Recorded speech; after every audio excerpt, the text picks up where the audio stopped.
Oke guys, welcome back to Daily Charting with Toshi, di mana kita akan daily chart your favorite cryptocurrencies. Dan sekarang kita masuk ke DCWT sesi kedua, di mana di sesi kedua ini fokus kita akan lebih ke pembahasan komen dan juga charting altcoins. Nah, sebelum kita lanjut, seperti biasa gue ingatkan lagi, cara termudah untuk mendukung TCI adalah dengan like dan juga mengklik high button in every videos. Dan buat lo yang suka dan bisa trading futures, pertimbangkan untuk menggunakan link referral kita di bawah ya. Oke, pertama kita ingatkan dulu, nanti malam kita akan keluar dua data penting. Yang pertama adalah CB Consumer Confidence, dan yang kedua adalah New Home Sales. Dua-duanya sama-sama keluar di jam 9 malam. Jadi buat lo yang punya posisi futures, ya, pertimbangkan untuk tutup posisi. Buat yang konservatif terutama ya. Buat yang agresif, minimal pasang SL ya. Sip, untuk kondisi BTC sekarang MA50 jelas menjadi resisten ya. Nah, tapi di waktu bersamaan BSB juga sudah mulai bereaksi juga jadi support. Nah, sekarang duel antara MA50 dan BSB atas untuk di daily ya. Nah, ya tinggal kita lihat nih. Kita lihat nanti hari Senin minggu depan apakah akan terjadi pantulan atau tidak ya. Nah, ini sekalian juga ya, itu hari Senin berarti kan udah lewat dari tanggal 30. Tanggal 30 kan tinggal 2 hari lagi nih. Nah, jadi sekalian juga kita udah tahu ya nanti untuk hari Senin apakah kita hasilnya bagus atau enggak juga secara fundamentalnya gitu ya. Nah, ngomongin soal update, sayangnya ada update lagi nih untuk urusan si US dan China ya. Jadi buat yang penasaran, monggo nanti malam kita akan up begitu ya. Sip, langsung aja kita lanjut lagi. Jadi PR di daily-nya ya bertahan di atas dari BSB, dan PR di weekly-nya ya kalau bisa sih bertahan juga di BSB juga gitu. Jadi daily maupun weekly sama-sama PR-nya adalah BSB ya. Karena gini loh, ini sekali lagi gue udah gak tahu berapa kali ngomong. Buat yang sudah lama di TCI mungkin iya bang, udah tahu bang ya pantulan ya, tapi mungkin sekarang yang baru-baru masih banyak yang gak tahu juga dan gak tahu apa itu BSB. Sekarang gue kasih tahu juga, BSB ini sebenarnya it's very simple ya. Bull support band ini adalah EMA, Exponential Moving Average 21, dan SMA 20 ya. Jadi cuma itu aja ya, dan ditaruh di weekly. Nah, cuman kalau lu pengen yang kayak gua, yang kasar dipindahin ke daily juga tetap stick ya, stick with the weekly prices ya, lu tinggal buka ini aja, lu ke indikator, lalu cari di sini Bull Support Band by ZKDev. Ini gratis ya, gratis. Lu tinggal cari aja Bull Support Band and then masukin ke favorite. Setelah itu langsung keluar gitu. Atau mau manual juga boleh, tapi janganlah, kalau bisa mendingan langsung aja pakai yang Bull Market Support Band. Karena kalau yang manual, lu misalkan taruh di weekly nih ya. Nah, kalau lu geser ke daily langsung beda. Begitu. Kalau yang ini enggak, dia clock di weekly si si price. Cuma ya paling ada sedikit perbedaan, tapi in general mirip lah ya yang di weekly sama di daily gitu ya. Nah, jadi ya itu BSB itu ya. Dan sekali lagi ini untuk yang para newbies, karena cukup banyak yang nanya juga BSB apa. Nah, gue jelaskan lagi ya. Nah, statistiknya itu sangat kuat. Saat terjadi pantulan, dia akan membuat higher high ya. Nah, potensi bisa all time high-nya gimana? Potensinya kalau ya higher high bukan tapi higher high sebelumnya adalah all time high. Kayak di sini nih ya. Ini kan mantul nih. Setelah mantul, statistiknya ngapain? Membuat higher high. Nah, higher high di sini, ini all time high ya, atau lebih tepatnya all time high. Nah, ya sekarang karena statistiknya saat mantul itu membuat higher high, ya berarti ini all time high. Begitu. As simple as that ya. Nah, jadi ya kita lihat ya.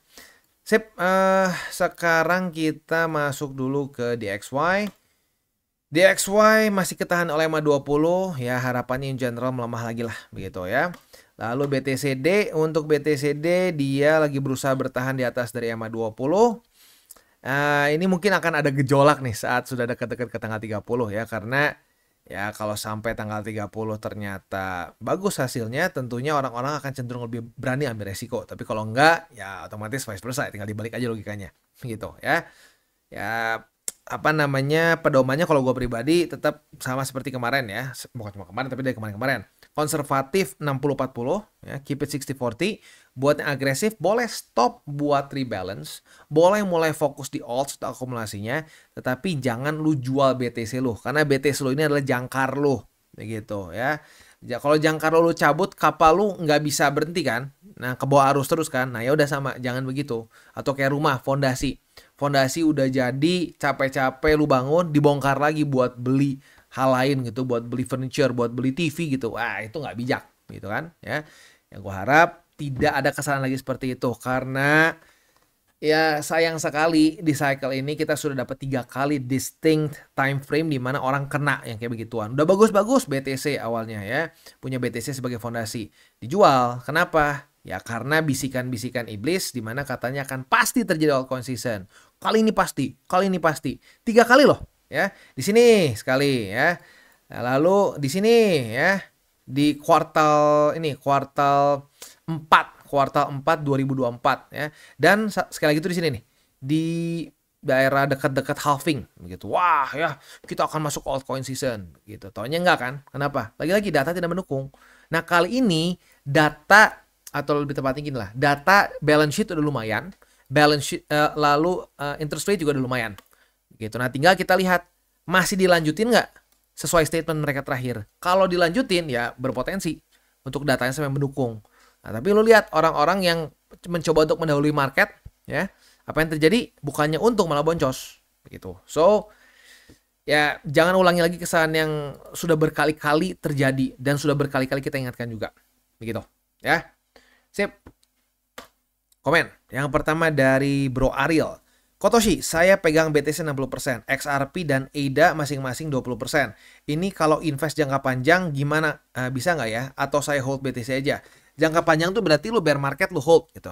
Kalau bear market lu hold juga, gue pribadi tidak nyaman pegang alts begitu ya. Karena gini deh ya, kita ngomong XRP kan cycle ini wah lumayan ya, fantastis bang ya. Ya coba lihat cycle kemarin 2021 ya. Dia ada permasalahan ini kan, dia ada permasalahan sama SEC. Di masa-masa itu dia gagal untuk membuat new all time high. Begitu ya. Kita kasih lihat aja deh langsung ya.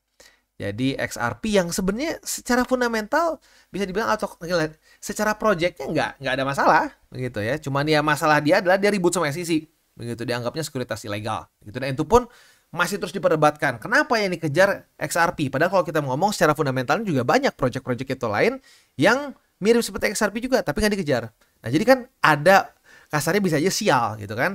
Nah kalau kita lihat di sini 2021 ya, cycle kemarin tuh gagal membuat new all time high. Ya, jadi 2021 tuh dia came up short, nggak sampai ke pucuknya di 2017. Baru kekejar tuh di cycle ini. Begitu. Nah, jadi that's the risk of altcoins begitu ya. Altcoins itu performanya sangat tergantung dengan liquidity dan tergantung juga dengan spesifik fundamentals mereka. Jadi kalau mereka ada permasalahan fundamentals di situ ya udah berantakan. Tapi kalau BTC lu bawa ke bear market, dibawa lagi ke selanjutnya, ya performanya dari masa ke masa very stable dan dia akan cenderung membuat new all time high duluan gitu. Karena kenapa? Orang akan cenderung lebih berani mengambil resiko di BTC dulu sampai secara makroekonomik mendukung, mereka baru berani menumpahkan hasil profit mereka dari BTC ke alts untuk mengambil profit yang lebih gede lagi. Tapi ya mereka udah tenang gitu. Jadi untuk orang-orang yang sudah sering di market ya, yang sudah melihat patternnya berkali-kali, mereka tuh udah enak gitu di akhir-akhir waktu masuk ke altcoin season nih. Kalau bisa dibilang tuh kan altcoin season cycle kemarin kan di daerah sini ya. Berarti dari kalau secara datanya kan kita bisa pinpoint di sini nih. Kita bisa pinpoint di di sini nih saat dia pivot ya kan. Balance sheet mulai naik. Nah, berarti dari September 2019. Nah, waktu orang-orang masuk ke sini pindah dari BTC ke alts, itu mereka udah enak, mereka udah nggak pakai duit modal sendiri, udah dari profit BTC dan BTC-nya pun profitnya udah gila ya. Ya jadi ya makanya itu dia ya. Kita harus pakai cara yang resikonya itu terukur. Nah, cuman orang banyak yang berpikirnya begini kan. Wah, BTC tuh selalu kalah performanya sama alts. Siapa bilang? Enggak. Faktanya tidak seperti itu. Bahkan kalau kita melihat di sini visualisasinya gampang sekali. Perbandingannya itu 1:3 gitu loh. Jadi kita bisa lihat, sorry sebentar, ini kita jangan ini, 12 bulan. Nah, per setahun sekali. Kita bisa di sini ya, per setahun sekali itu untuk altcoin season itu 1:3. Jadi 3 tahun BTC berkuasa, setahun alts berkuasa. Dan bahkan di cycle ini belum nih, harusnya tahun ini sudah berkuasa, tapi faktanya enggak kan? Ya itu dia. Jadi kalau orang bilang, alts tuh selalu menang dibandingkan BTC, salah besar. Ini faktanya, ini datanya, gitu ya. Jadi sekali lagi balik ke pertanyaan lu di awal, kalau gue pribadi nggak nyaman dengan megang alts di bear market. Karena we'll never know next cycle apakah they have some traction lagi atau enggak. Begitu. Ya. Dan BTC pun gue udah bilang udah dari kapan-kapan ya, BTC pun mostly akan gue TP. Gue sisakan paling sedikit, kalau di cycle kemarin tuh terakhir gue sisain belasan persen lah. Begitu, sisanya gue TP. Begitu. Ya. Sip, next dari Dom.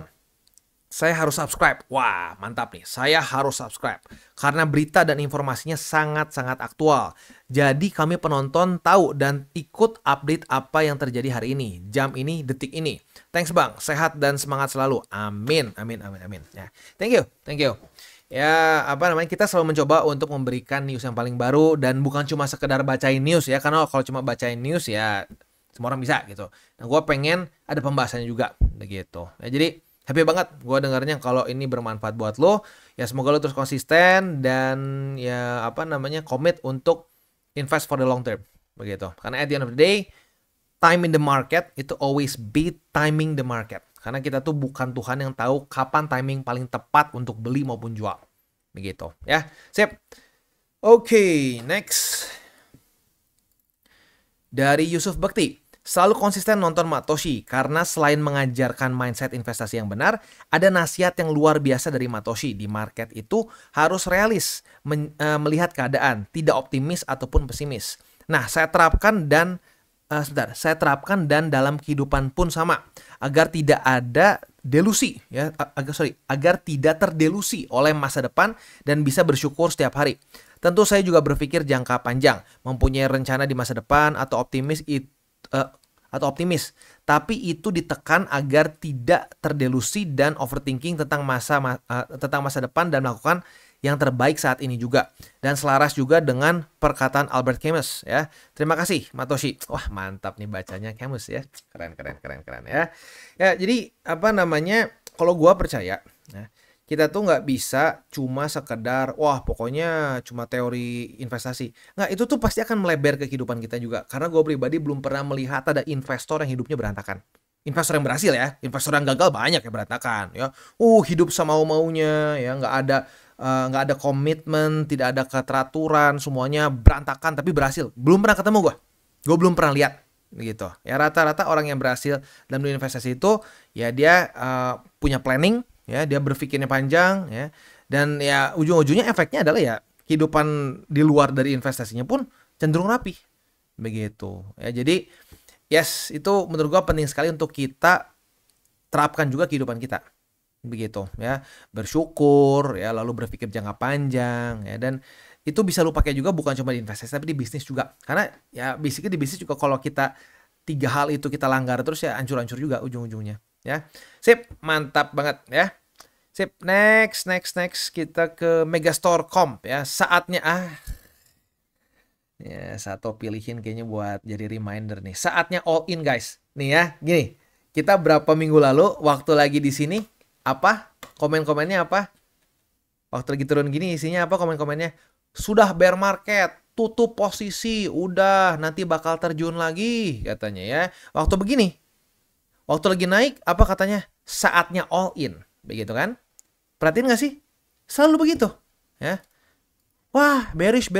Udah tamat. Nggak bisa. Udah naik, all in. Ya. Dan ini bukan cuma di sini doang loh. Ya. Udah berkali-kali. Ya. Waktu dapat kuartal 1, kuartal 2. Udah kita masuk bear market. Ya. Dukun juga ada yang teriak-teriak. Wah, kali ini berbeda. Bukan salah saya katanya. Salah market. Katanya marketnya berantakan. Fundamental. Kita nggak bisa apa-apain kalau sudah fundamental. Taunya apa? Ketahan MA50. Ya, dan ini statistik yang terus terulang juga kan. Ketahan 50. Ya, udah ketahan 50, fundamentalnya membaik, naik lagi. Gitu kan? Ya, jadi gini deh. Dukun ya atau orang-orang in general di komen-komen tuh semua akan cuma sesuai sama nada di market aja. Kayak burung beo. Pernah dengar burung beo kan? Satu ngomong misalkan bangke. Nah, yang sebelumnya ngomong bangke. Semua ngomong bangke. Gitu kan? Nah, terus nanti kalau misalkan ada burung yang lain ngomong misalkan tidur. Yang sebelah kan tidur. Sama. Lagi bearish. Bear. Udah bear market. Pas udah naik, bull. Udah bull market. Bullshit kan? Bullshit. Ya. Jadi, aduh. Ini akan selalu ada, tapi ini gue jadikan contoh aja. Ya. This is the fact. Kalau lu cuma ngeliatin komen atau ngeliatin some dude yang ngomong di internet, wah ini bear saat market lagi turun, atau ngomong bull saat market lagi naik, itu lu kayak ngapain? Gak digunain sama sekali. Gitu, ya. Sip, next. Dan yang lebih parahnya apa? Itu cuma mengundang kita emosi doang. Emosi apa maksudnya? Mengundang emosi jadi takut. Aduh, takut. Iya. Aduh, bearish ya. Aduh, udahlah. Gue cut loss aja deh. Taunya apa? Naik. Udah naik apa? Aduh. Gue takut ketinggalan. Emosi aja terus dipakai kan. Kalau emosi terus dipakai, hancur lah. Ya. Kita udah sering banget mengingatkan. Jangan campurkan emosi. Ya walaupun gini lah. Nggak bisa lah ya. Pasti ada emosi juga di dalamnya. Tapi minimalisir emosi yang masuk ke dalam market. Begitu. Karena usually it will lead to ya disaster. Begitu ya. Next dari Bado Kuprut. Namanya unik juga ya, Bado Kuprut ya. Oke, saya nggak main kripto lagi, tapi masih suka nonton. Meskipun sering telat buat menemani makan ngopi daripada nonton berita di TV nggak ada dagingnya. Ini unik juga ya. Udah TP jangan-jangan ya, nggak tahu juga ya. Tapi ya mungkin kalau sekarang lu ngerasa bahwa udah bang resikonya udah nggak worth it buat gua, karena lagi-lagi setiap orang kan resikonya bisa beda-beda ya, risk tolerance orang-orang gitu. Dan mungkin lu udah puas juga misalkan dengan hasil profit di cycle ini, lu udah tutup semua, itu nggak masalah, tidak masalah sama sekali. That's good, lu tahu lu merasa cukupnya di mana begitu ya. Ya udah, nanti tinggal kita tunggu next cycle lagi di mana resikonya lebih kecil. Nah cuman pertanyaannya, waktu dikasih kesempatan akumulasinya di masa-masa resiko yang kecil, pada ikutan nggak? Pada beli nggak? Gitu. Karena di 2022 udah sampai doer ngomong, ayo guys, akumulasi guys. Justru ini waktu yang tepat untuk akumulasi. Wah ya. Mending cuma nggak diwaro gitu ya. Udah viewsnya sedikitnya luar biasa. Sekalinya ada yang ngewaro, bacot lo, cuma pengen bikin orang rugi kan lo. Orang disuruh beli BTC, jelas-jelas lagi jelek kayak begini. Ya taunya apa? Buat orang yang beli di situ malah profit gede ya sekarang kan. Bukan karena gue hebat, sekali lagi ya. Gue tekankan, bukan karena gue hebat ya, karena semua orang bisa baca. Ini bukan indikator bukan statistik yang orang lain nggak bisa baca kok. Nggak, cuma masanya mau diperhatiin atau nggak aja gitu ya. Nah, buat yang spesifiknya di 15.000 tuh adalah minus 30% dari EMA 200. Itu lu bisa trace back sampai ke Lu itu bisa trace back statistiknya tuh sampai ke, bentar kita ubah dulu ke logaritmik. Nah, lu bisa trace back sampai ke halving pertama ya, alias bisa dibilang cycle pertama yang komplit lah begitu ya. Ya jadi balik lagi ya, cuma masanya mau atau enggak aja begitu ya. Sip. Next dari Eko Ari, saya suka nonton DCWT sesi kedua. Berasa kembali ke tahun 90-an dan 2000-an. Seperti dengerin radio terus kita kirim SMS dan dibacain oleh DJ radionya. Ada chemistry yang terbangun antara tim TCI dan keluarga TCI. Walau kalau di TCI beda pembahasannya. Entah apa Kotoshi dan Kosato pernah merasakan zaman itu. Karena nggak tahu usia beliau. Ya, maaf komennya menyimpang, salam tak bertuai. Nggak apa-apa, bagus. Ini jadi sharing about experience kan, DCWT sesi kedua ya.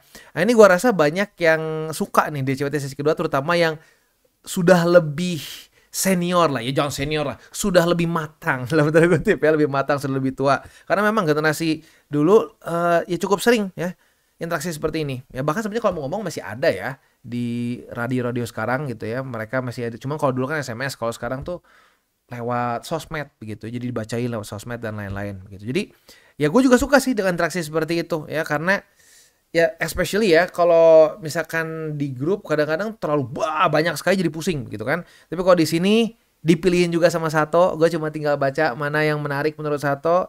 Nah di situ ya udah gitu kita bisa bahas gitu pembahasannya, atau bahas pertanyaan-pertanyaannya maupun pernyataannya begitu ya. Sip, mantap. Next dari Bim Bim, bisa lagi nggak? Oke, terakhir Bim Bim. Ceritanya orang bisa ketagihan judi itu gimana sih? Saya baru tahu futures rugi $10 aja udah nggak mau lagi sampai sekarang. Nanti aja di cycle selanjutnya. Gini ya, kenapa orang tuh kalau judi bisa ketagihan? Karena begini, karena pernah menang. Atau gini lebih tepatnya, pernah hoki menang. Kayak gitu ya. Nah ini bener di sini nih. Udah pernah ngerasain profit gede nggak? Saking gedenya sampai penghasilan lu sama 10 tahun nggak sebanding. Waduh. Aduh, gila 10 tahun ya.